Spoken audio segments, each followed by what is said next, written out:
Hello and welcome to the first episode of Risk Talks. My name's Edward James and I'm the founding director of RCQ Associates, the risk, credit and quantitative recruitment specialists. Today, this week, I'm joined by Ruth Doubleday. Ruth is ex-FCA, the ex-Chief Risk Officer of Monzo Bank and the Chief Risk Officer of Aspinall's Financial Services. Hello and welcome, Ruth. Hi, thanks for having me.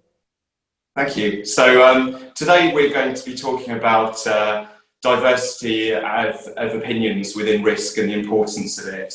So Ruth will be talking about her findings and experience, and from an opening perspective, I'm just quite interested in talking to you, Ruth, about, from a risk perspective at least, why do you feel it's important for individuals to have come from different backgrounds so as to make the best risk decisions?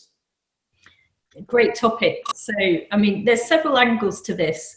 I mean, there's the general sort of decision making, how do you make the best decisions? And then there's the risk management side to it. So just in terms of taking decisions and running a business, I mean, there's plenty of research out there now that says that firms that have a diverse management team and board do better. They're more profitable. So there's some hard data out there that shows that diversity is a good thing. But coming to risk management specifically, I mean, risk management is all about seeking diverse views. So if you've got, and the example I would use here is if you are selecting stress scenarios, you usually do that by having a workshop. You have a number of people in the room and you ask them, what are the scenarios that could hurt our firm? And if all of those people come from a similar background, have similar views, you're not going to get as much value out of that meeting as if there's a range of different views. So that would be my sort of starting point.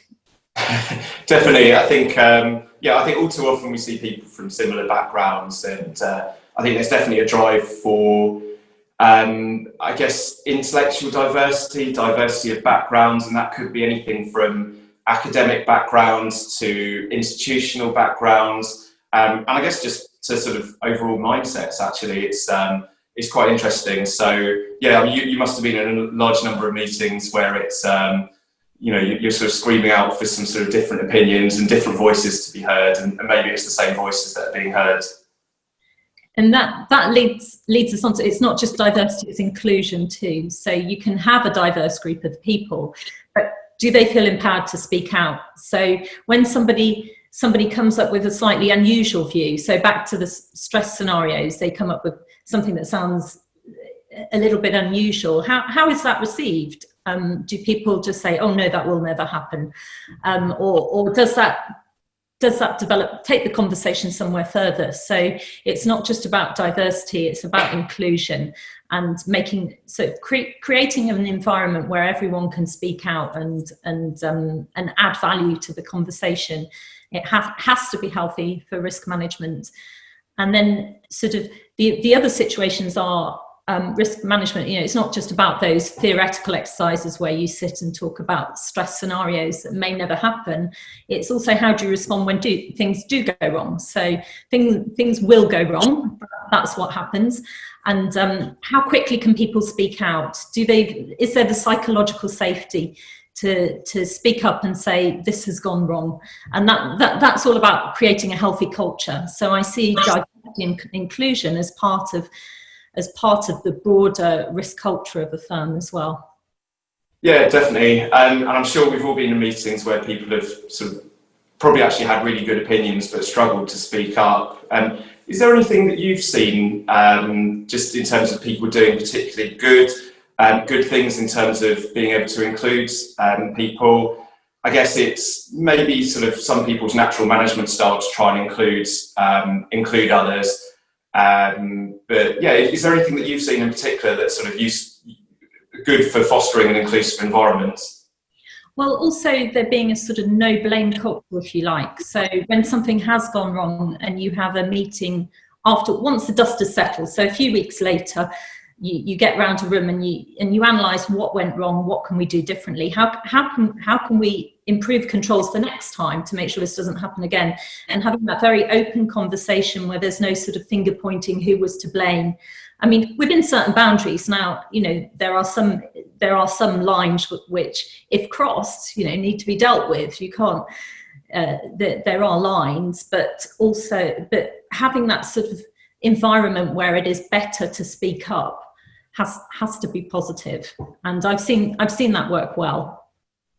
Definitely, and also in terms of, I guess here I think we're talking about diversity in terms of mindset and opinions, but as you know, diversity can take many forms. So that's whether it's gender, ethnicity, sexual orientation, and the list goes on and on.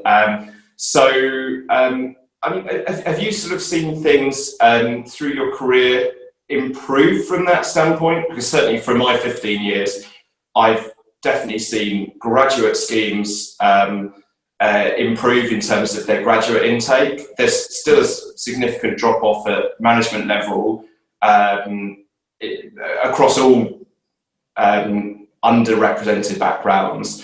But yeah, have you sort of seen anything, any sort of comments or notes from your sort of from what you've seen? So I definitely agree with you on graduate recruitment schemes where you see a very diverse intake, but there's, you know, what happens at the mid-career point that stops people from progressing? And there's no one answer to this. I mean, one of the schemes I was involved in was the 30% club cross-firm mentoring scheme. Now, the 30% club, by its name, it started off wanting to have 30% of executive and board members as female. So it was only talking about gender diversity. But they then started to realise the point where women drop out of the system or plateau tends to be a lot earlier. It's before they get to the executive level.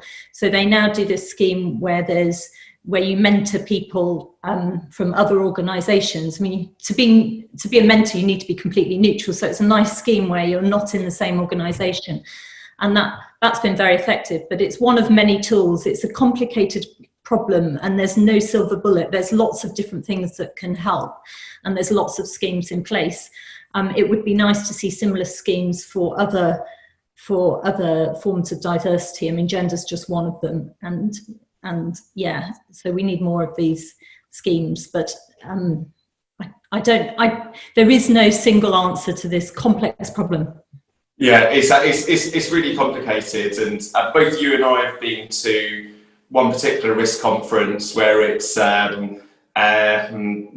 it's not the most sort of diverse of people with backgrounds, and that's probably still fairly in terms of representative of the risk community as a whole, of where senior management are coming through. And I'm hoping the fact that with all the work with graduate schemes, and also I guess we haven't really touched on it, but there's some really good work which some large blue chip financial services firms are doing with female return to work schemes, trying to address it for mid-career level for people to come back.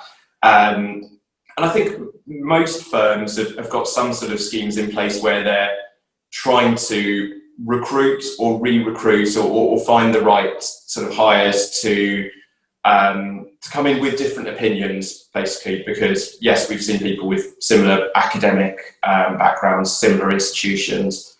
I think it's really important to do that. So yes, from my standpoint, we're still seeing a change, but more work needs to be done. So I think I shared with you before, Ruth, some statistics, and it's, you know, within the risk community, it's, you know, around about 30% female. Ethnicity, it depends on sort of how you look at it, but there are certain backgrounds that are underrepresented. And also, if we talk back on a gender perspective, the more quantitative the role goes,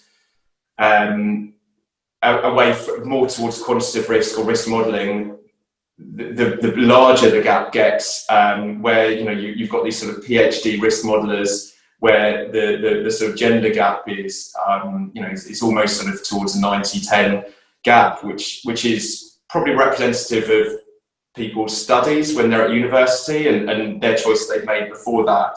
So maybe as an industry, people can look at doing more talks at schools in terms of just encouraging individuals to look at those things and at those backgrounds. And I know a lot of the financial services firms are doing work with local schools in the London area, but actually in the shadows of Canary Wharf, so to speak, that's great, but actually it's the schools that are not necessarily there and people who hadn't thought of those careers. And I think that's an important thing as well. And hopefully we'll see some people coming through from there. I mean, there is an important point about role modelling as well, isn't there? So I actually did a degree in engineering, and I remember, I mean, with A-levels this year, I remember going around to look at different universities, and I did end up going to the university that had the highest number of women on a civil engineering course. I remember going to the interview in a London college, and I was the only one there and nobody spoke to me, so I didn't want to go. So yeah, there's all those stories, and I think that kind of thing is changing slowly over time. Definitely. The other change that I've seen, which is a positive one, is some of the training you can now have on unconscious bias. So when you're interviewing people, being aware, and I think inherently we are all biased, so almost admitting that to yourself, understanding what your own biases are, and then acknowledging those and guarding against them, if you like. So we all in interviews have a tendency to if somebody's a little bit like you might sort of slightly warm to them a bit more than someone who's quite different. And so it's just really recognizing that, being really conscious of it and bearing it in mind when you're going through recruitment. I think that's a more healthy way of looking at it than just saying I'm not biased. So yeah, exactly. I think it's I guess self-awareness is a really important skill and trait, and you'd like to hope people are aware of it. But yeah, I think it's the fact that we're talking about these sort of things is good. I think there are definitely less conversations about this topic 10 to 15 years ago, and it's good that we're able to have these conversations. It's important to be talking about it. So we're looking at what we can do for the future, because this isn't something, as we've discussed, that's going to change today, tomorrow. But the fact that we're thinking about it and aware of it and looking at what we can do, I think that's just really important. And also, actually, Ruth, is there anything in terms of, I know you do a lot of work on the stress testing side of things, so is there anything particularly you've seen from the stress testing side that from a diversity that you found interesting? I mean, it's back to what I mentioned earlier about having it, and it's not just that. You can spend a lot of time talking about what the scenario is, and it's describing this story of what happens in a stress, but it's also how do you translate that into how it impacts your balance sheet. And I think potentially we spend a bit too much time thinking about the story, and a little bit we spend more time on well, it almost doesn't matter what stress is, what's the impact of changing this part of your balance sheet, increasing losses, maybe focusing as much on that point and just challenging that as well. So what's in the model? How does the model translate that scenario into the numbers and all of the assumptions? So just getting more and more challenge is always a good thing in risk management. Definitely. And I wonder, the other thing on diversity, I think recruiters have a part to play, Ed. So it'd be good to hear from you. I mean, I often, on LinkedIn, you often get approached by recruiters, and I'll often go back and say, how are you doing on diversity? How are you doing on part-time roles and things like this? And sometimes they go away when I ask those questions. So, Ed, what are you doing on diversity? Yeah, I mean, I think first of all, it's we've addressed it as a clear issue, and just trying to see sort of what we can do to address it. So I think first of all, you've got some barriers and limitations. So the barriers and limitations are the people who are out there. So if a manager asks me if I want someone with certain experience, you have a certain number of people who have got that sort of background. I think the important role as a recruiter, or at least I see my role as a recruiter, is to push back and encourage thought. So, okay, the last person had X, Y, and Z level of experience. Do you definitely need that? Why do you need that? Can we look at some potentially other people and try and I'll generally try and have one curveball option. So it could be similar to the sort of the Rooney Rule in American football, but just generally someone who's still got definitely the right experience and background, but might not be someone who they've immediately thought about. Who's ultimately, not someone who's doing exactly the same role at exactly the same company or competitor, but has still got some points to add. I think also as my role, it's important. So we've done, for example, on the female side of things, we've done return to work schemes, so pro bono work to help mothers return to the workplace, and just generally trying to give interview advice, confidence, and help with CVs for mothers returning to the workplace, and generally just trying to do what we can to help. Generally, I think the key thing for me I see is being open, trying to help, and providing managers really with some, at least one slightly alternative option that they can ultimately make the call on, in terms of saying, yes, we would like that, or no, we might not like that. Great. So work in progress.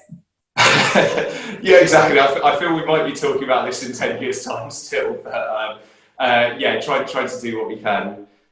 So look, thanks. I think that wraps things up now. So again, thank you so much for your time, Ruth. I hope the audience have found your insights and opinions really valuable. I'll include a link to Ruth's LinkedIn profile on the post. And please do like, share, comment, and also feel free to follow me on LinkedIn for the next episode of Risk Talks. Thanks again, Ruth. Thanks, Ed. It's been a pleasure talking to you, and I'll be interested to see people's comments. If anyone else has got suggestions on what more can be done, then comment on LinkedIn. We'd gladly appreciate that. Again, look, it's been my pleasure, Ruth. Thank you so much. Thank you.